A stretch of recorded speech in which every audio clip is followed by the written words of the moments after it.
Desde que indivíduos se juntaram há milhões de anos formando o que chamamos de sociedade, mudou-se o modo de agir desses, a fim de um benefício próprio ganho por meio da coesão e coerção social. Essas ações, chamadas de fatos sociais, são, de acordo com Emile Durkheim, uma forma de comportamento divergentes às da própria consciência individual, regras exteriores e anteriores que coagem o ser a tal ação perante o ambiente social. Esses fatos sociais, presentes em todas as sociedades, influenciam-nos até hoje de diferentes maneiras. A usar determinadas roupas para certas ocasiões, falar o próprio idioma, escovar os dentes de manhã ou usar talheres para se alimentar. No Brasil, podemos notar nitidamente um fato social presente diariamente em nossas vidas: o poder. They're gonna clean up your looks with all the lies in the books to make a citizen out of you. Because they sleep with a gun and keep an eye on you, son, so they can watch all the things you do. Essa música, da banda de punk rock My Chemical Romance, retrata a revolta sobre uma relação de poder entre duas personagens, explicitamente um adolescente e um adulto, como o título Teenagers, adolescente em inglês, sugere, ou implicitamente parte da população e o governo ou Estado, crítica que bandas desse gênero musical comumente faziam nas últimas décadas do século XX, e continuam fazendo. Essas relações de poder, de acordo com Max Weber, entendem-se como uma imposição feita da vontade de um indivíduo em uma relação social. Elas podem acontecer de diferentes formas. Existem as mais simples, em que o poder tangencia apenas alguns indivíduos, uma ordem militar direta ou uma regra colocada pelos pais quanto ao seu filho. Há também formas de poder mais complexas, que vão além de dois indivíduos, atingindo proporções maiores, como os funcionários de uma empresa ou a população de determinada cidade. Essas podem ser econômicas, ideológicas ou políticas. As econômicas, para Marx, por exemplo, tratam da posse dos meios de produção como objeto de poder.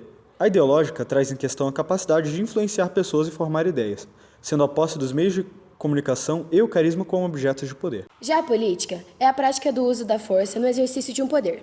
Ela pode ser legítima quando aqueles que se submetem ao poder a aceitam, como acontece em democracias, ou ilegítima quando há imposição da vontade, como em ditaduras. No caso das ilegítimas, essas trazem à tona diversas revoltas e contraposições ao Estado.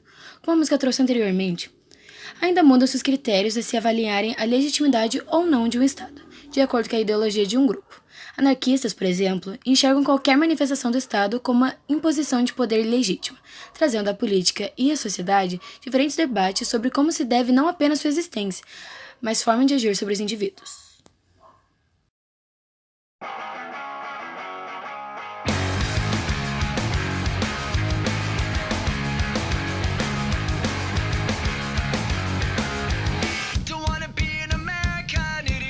No caso do Estado, sua dominação legítima é chamada de racional legal, fundamentada na burocracia e democracia, ou seja, regras e normas sociais aceitas por todos.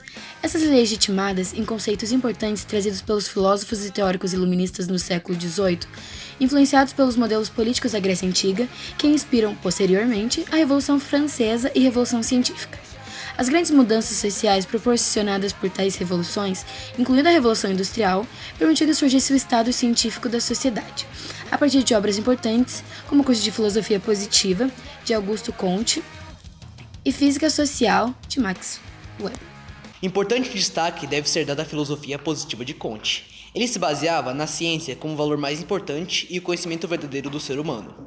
Assim, a sociedade passaria por dois estágios: o teológico, que explica a realidade com base em crenças, e o metafísico, explicando a realidade por meio de conceitos abstratos. E finalmente atingindo o estágio científico, em que a humanidade abandonaria a explicação da realidade e lidaria com os fatos apenas como eles são, tendo a ciência como referência. Essa forma de pensamento, aparente na frase "o amor por princípio e a ordem por base, o progresso por fim", influenciou políticos e militares que levaram à proclamação da República no Brasil, adotando valores como liberdade individual e responsabilidade moral, preceitos para a ordem e o progresso, lema estampado em nossa bandeira nacional. Apesar de suas contribuições no modelo de governo e na educação do país, pautadas principalmente na ciência, a influência positivista no Brasil decaiu, inclusive após movimentos antipositivistas, que criticavam a forma fechada de como Comte conduziu sua ideia, relacionando-a inclusive a uma religião.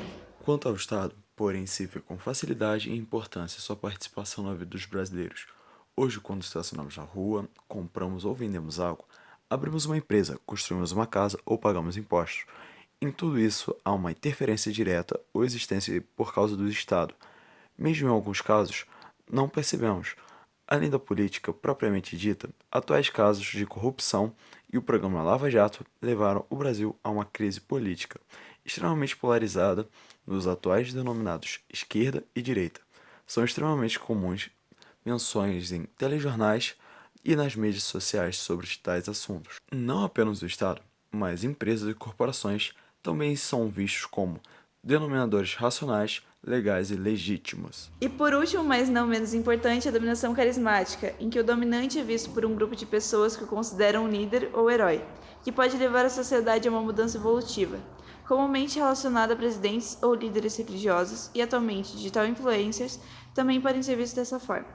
Em menor escala, alunos destaques de um colégio ou empregados com um bom desempenho também se enquadram. É importante adquirir tal consciência sobre as relações de poder existentes, pois algo tão fundamental na nossa sociedade deve ser vista com rigorosa importância, a fim de sua manutenção e boa vivência dos indivíduos nela presente, assim como entender parte da formação de toda a sociedade como consequência da ideia de coerção social de Durkheim e da sociedade brasileira como consequência do positivismo de Comte.